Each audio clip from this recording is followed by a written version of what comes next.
What if the key to survival in one of Earth's harshest environments meant sharing your spouse with another family?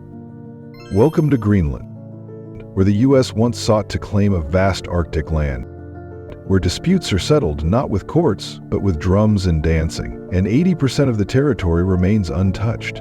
And even today, women can't give birth in their capital city. Join me as I uncover 15 surprising facts that will transform the way you see this extraordinary land. Let's start with something that might shock Western sensibilities. In traditional Inuit culture in Greenland, families practiced partner sharing as a cornerstone of community survival. This wasn't about romance or casual relationships. This was about life and death in one of Earth's most unforgiving environments. Families living in homes connected by underground passageways, called igloos, worked together through 6-month-long winters where temperatures plummet to deadly extremes. The practice emerged from pure necessity. By sharing partners, families created unbreakable alliances that ensured mutual support during the harshest conditions imaginable. But there's more to this story. This practice also served a crucial biological function. In small, isolated communities, genetic diversity becomes a matter of survival. Sharing helped prevent inbreeding while facilitating the sharing of resources and labor during periods of scarcity. These weren't random arrangements. They were carefully considered decisions that strengthened the entire community's chances of surviving another brutal Arctic winter. However, this practice has largely disappeared with modernization, though it remains a fascinating example of how extreme environments shape human social structures in ways we might never expect. Here's something that sounds impossible but is true. If you're pregnant in Greenland, you cannot give birth in the capital city of Nuuk. The capital of a territory covering over 772,000 square miles doesn't have a single maternity hospital. Every year, hundreds of Greenlandic women must fly nearly 2,000 miles to Denmark or Iceland just to deliver their babies. Think about the implications of this. Growing up on an icy island, speaking Inuit as your first language, but your birth certificate says you were born in Copenhagen or Reykjavik. This isn't a choice, it's mandated by healthcare policy. Greenland has over 16 hospitals and small clinics scattered across its vast territory, but only about 180 full-time doctors. Most are general practitioners handling everything from routine vaccinations to emergency trauma care. The problem is specialization. Greenland lacks obstetricians, gynecologists, modern birthing equipment, and intensive care units. The logistics are staggering. Women must leave their families, their communities, and their homeland weeks before their due date, traveling to a foreign country where they might not speak the language fluently. This policy highlights one of Greenland's greatest challenges, providing modern healthcare across a territory larger than most countries, but with a population smaller than many small cities. It's a reminder that in Greenland, even the most basic human experiences become extraordinary challenges. The United States has tried to purchase Greenland at least 5 times in the past 150 years, making it one of the longest-running territorial interests in American history. The idea traces back to the Monroe Doctrine of 1823 and intensified after the U.S. bought Alaska in 1867. In 1910, Washington even proposed trading a group of Philippine islands for Greenland, but Denmark refused. The most serious offer came in 1946, when President Truman offered $100 million, over $1,500 million today, seeing Greenland as a stationary aircraft carrier, vital for Cold War defense. Interest resurfaced in 2019 when President Trump publicly suggested buying the island, prompting Denmark to dismiss the idea as absurd. America's persistence stems from both resources and strategy. Greenland contains vast deposits of rare earth minerals, crucial for modern technology and defense, currently dominated by Chinese production. Its location also makes it central for radar, satellites, and controlling Arctic airspace, with new shipping routes emerging as the ice melts. Denmark, however, has strong reasons to keep it. Greenland expands its territorial claims nearly 50-fold, giving it an Arctic coastline within the EU and ensuring influence over Arctic policy. Greenlanders themselves remain divided. Autonomous since 1979, they govern much of their internal affairs but still depend heavily on Danish funding. A 2020 survey showed 57% open to joining the U.S., reflecting both economic hopes and political complexities. Here's a fact that will blow your mind. More than 80% of Greenland, covering over 660,000 square miles, is completely off-limits to human exploration. In Greenland's interior lies a vast expanse twice the size of Texas, where no one, neither soldiers, scientists, nor seasoned explorers, has ever set foot. The reason is not only the extreme cold, but the danger. Known as the absolute white zone, it has no GPS coverage, no detailed maps, and ice sheets 1 to 2 miles thick. The hazards are severe. The ice can collapse without warning, forming crevasses hundreds of meters deep. Snowmobiles, drilling rigs, and even research vehicles can vanish instantly into shifting ice. Satellite communication is unreliable, and rescue operations are virtually impossible. This area is one of the last unexplored regions on Earth. While humans have charted the ocean floor and sent probes to Mars, central Greenland remains largely unknown, as mysterious as it was to its earliest inhabitants. The ice sheet itself is constantly moving, flowing like a massive frozen river toward the coasts. This slow but relentless movement makes the terrain unpredictable, stable one day, deadly the next. It is a dynamic landscape that resists human intrusion, keeping its secrets sealed beneath perpetual ice and silence. Do you think central Greenland should remain untouched as one of the last unexplored places on Earth, or should humanity try harder to unlock its secrets despite the dangers? Let us know in the comments below. Here's something that sounds like fiction but represents one of humanity's most creative approaches to conflict resolution. In traditional Greenlandic culture, disputes were not taken to courts or police, but resolved through a ritual known as the drum dance, now recognized by UNESCO as intangible cultural heritage. In this practice, two people with a conflict stepped into a community circle, each with a drum about 16 to 20 inches wide. They sang self-composed songs, often mocking their opponent while presenting their side of the story, all before their neighbors. Far more than entertainment, this was a form of Arctic community justice. Drum dances were usually held in large snow huts during winter, where the warmth of drum beats, whale oil smoke, and oil lamps contrasted with the harsh cold outside. The entire community served as jury and mediator, ensuring grievances were aired openly but resolved without violence. The process fostered harmony through public expression and consensus, a striking form of democracy rooted in tradition. By the 20th century, however, Danish authorities and Christian missionaries suppressed the practice, calling it unchristian. Drum dance nearly vanished, and with it a unique form of indigenous conflict resolution. In recent years, though, revival efforts have restored its place in Greenlandic culture. Today it is celebrated not only as art, but as a vital reminder of communal wisdom and resilience. Did you like this video? Don't forget to hit the bell, share it with your friends, and subscribe if you haven't already. It really helps me out, and I promise to bring you more awesome content. In 2023, Greenland shifted its national time zone from UTC-3 to UTC-2, moving 1 hour closer to North America. The decision was both practical and symbolic, to improve economic ties with the United States. Before the change, 8 a.m. in New York meant 11 a.m. in Newark. Now the gap is only 2 hours. This adjustment, though small, brought clear benefits. Online meetings with North America rose by 30%. Small businesses gained more Canadian orders, and logistics for exports like frozen fish became smoother. By summer 2024, American tourist arrivals increased 15%, aided by better flight schedules and reduced jet lag. The move also carried cultural weight. Aligning closer to American time meant stepping further from Copenhagen, a reminder of Greenland's balancing act between Europe and North America. Some older Greenlanders, still attached to Scandinavian traditions, expressed unease about edging away from Denmark's influence. Since gaining autonomy in 1979, Greenland has developed its own parliament, flag, and legal system, yet continues to rely on Denmark for healthcare and education funding. The time zone shift signaled more than convenience. It underscored Greenland's evolving identity and its growing orientation toward North America, shaped by economics today and possibly politics tomorrow. Here's a reality that catches every Western visitor off guard. In most of Greenland, especially in small villages and settlements, there are no public restrooms.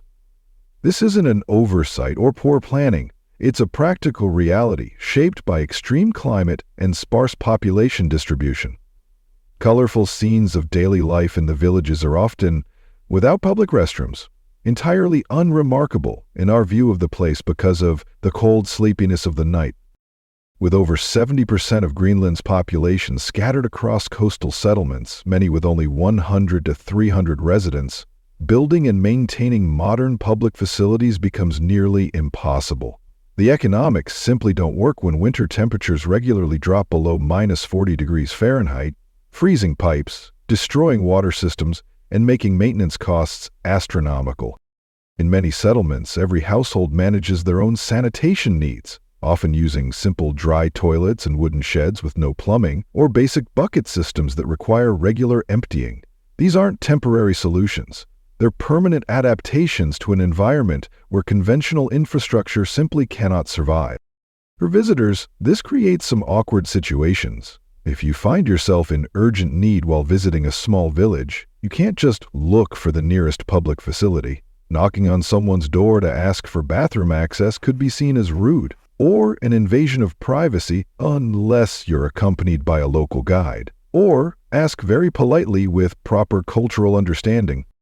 This bathroom situation perfectly illustrates how Greenland's extreme environment shapes every aspect of daily life.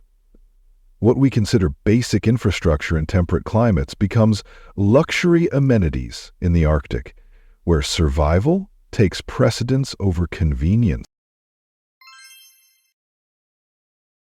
Beneath Greenland's ice lies some of the oldest rocks on Earth, dating back 3.7 to 3.8 billion years. Found mainly in the Isua supracrustal belt in southwestern Greenland, these formations formed when Earth itself was still young, long before complex life existed.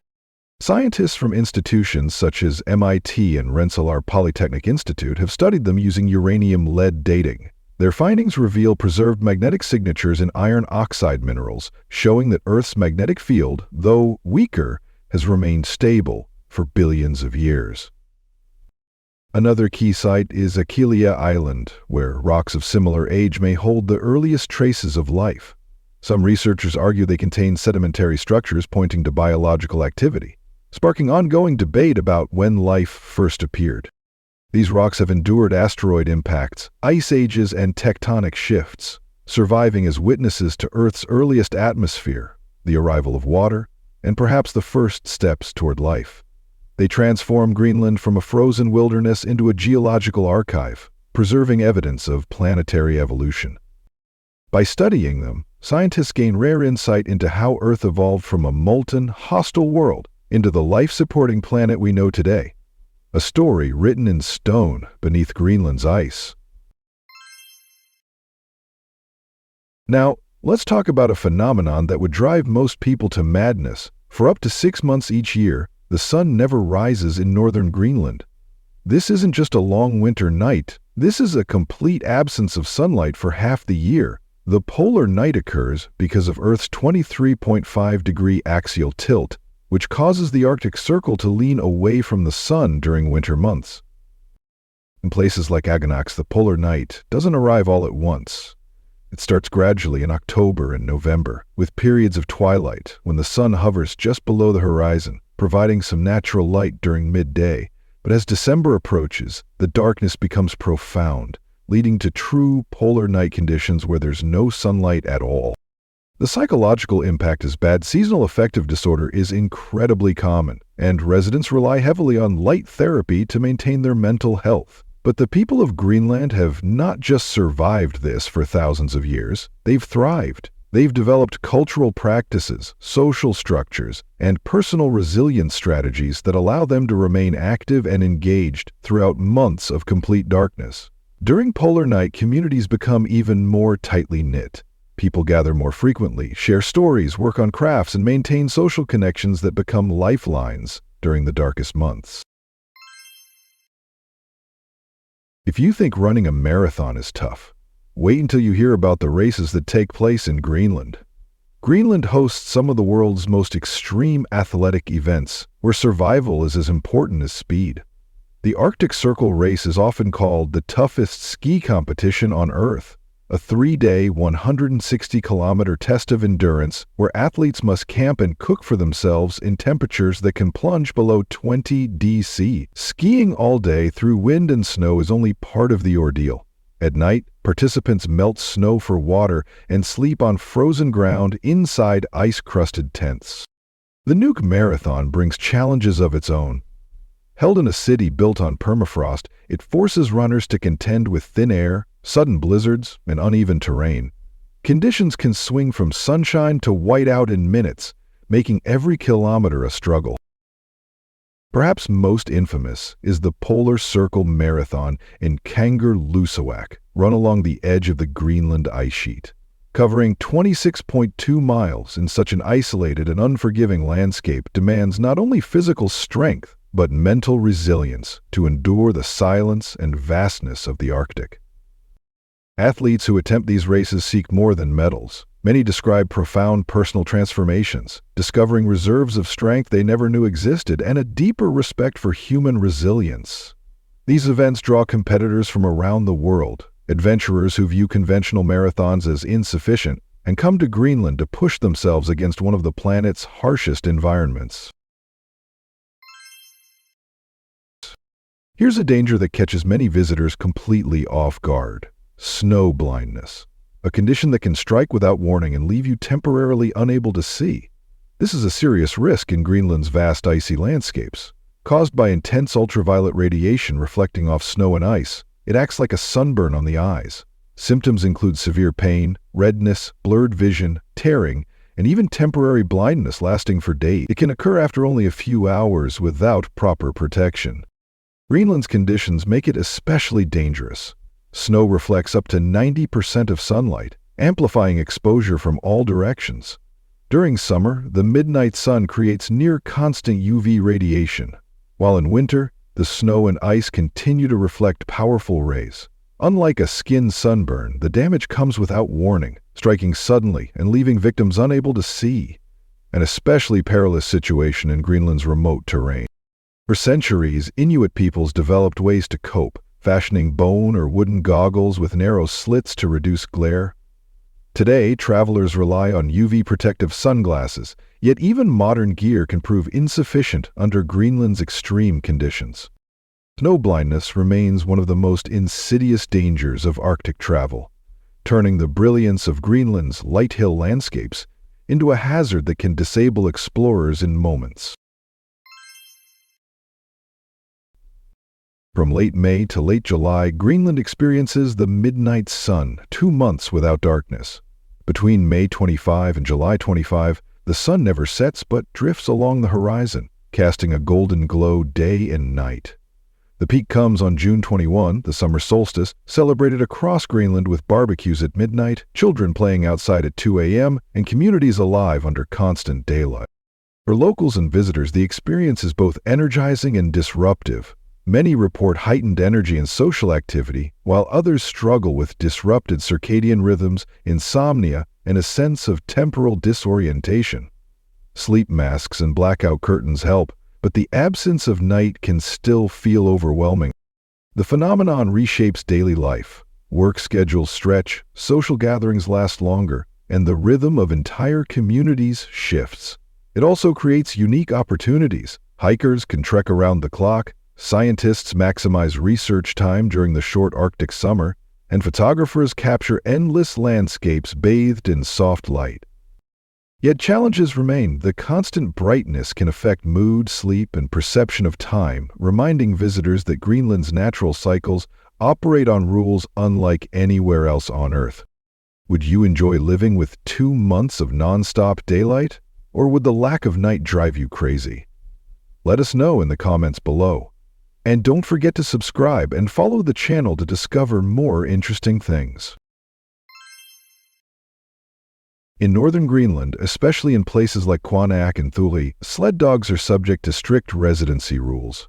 Dogs cannot be imported from elsewhere, even other Greenlandic towns, and every sled dog must be registered with the place of birth and legal papers. These regulations reflect the animal's vital role in Arctic life, where the Greenland dog breed, one of the oldest pure sled dog breeds, has been essential for survival for thousands of years. These dogs are uniquely adapted to extreme cold, capable of running long distances, sensing thin ice invisible to humans, and navigating in complete whiteouts when GPS fails. Their abilities often mean the difference between life and death in one of the harshest environments on Earth. The residency rules serve three purposes: preventing the spread of disease to isolated dog populations, avoiding crossbreeding that could weaken their Arctic traits, and protecting a genetic lineage refined over millennia by Inuit communities. In many towns, only residents with clear purposes, such as hunting or ice travel, are permitted to own them. The process is rigorous, requiring documentation of lineage, health, and intended use. In some cases, sled dog applications are scrutinized more carefully than human visas, an acknowledgement of the immense responsibility that comes with caring for animals whose survival skills sustain entire communities. Over 500 miles north of the Arctic Circle, in Uummannaq, Greenland, lies the world's coldest golf course, where greens are snow, balls are painted neon to avoid disappearing, and a swing can freeze your eyelashes. This course hosts the World Ice Golf Championship, drawing players from around the globe who endure temperatures dropping below 40 dFF. Success isn't about scoring well, but finishing the round with feeling left in your fingers. The course itself redefines golf. Sand traps or snowdrifts, water hazards or shifting sea ice, and players often rely on snowmobiles instead of carts. Cabins with coal stoves replace luxury clubhouses, meals come from fish caught through ice holes, and equipment must be adapted. Clubs treated against brittleness, balls hardened against shattering, and layered clothing, limiting movement. The greens are smooth patches of packed snow marked by flags. What stands out most is the camaraderie. Players from every background share hand warmers, cheer each other on, and celebrate small victories against the brutal conditions. The championship has become a testament to human resilience and the drive to seek joy and adventure in places where mere survival is an achievement. Greenland is home to something that defies comprehension: the world's largest national park. Northeast Greenland National Park covers over 972,000 square kilometers. Established in 1974 and expanded in 1988, it is larger than most countries, bigger than Egypt or Turkey, and nearly 4 times the size of the United Kingdom. Around 80% of the park is buried beneath ice sheets, up to 2 miles thick, creating stark, otherworldly landscapes. Yet along the northern and southern coasts, summer brings stretches of sunshine, giving the northernmost tip the nickname Arctic Riviera. Remarkably, no permanent human settlements exist within its borders. Instead, a handful of research and military stations operate year-round. Zackenberg Research Station plays a central role in climate studies, while the Sirius Patrol, an elite Danish unit, enforces sovereignty with long dog sled journeys across the ice. In summer, scientists and a small number of tourists reach the park, usually on specialized Arctic cruise ships. For most of the year, however, it remains completely uninhabited, one of the last untouched wildernesses on the planet. The park is also archaeologically rich.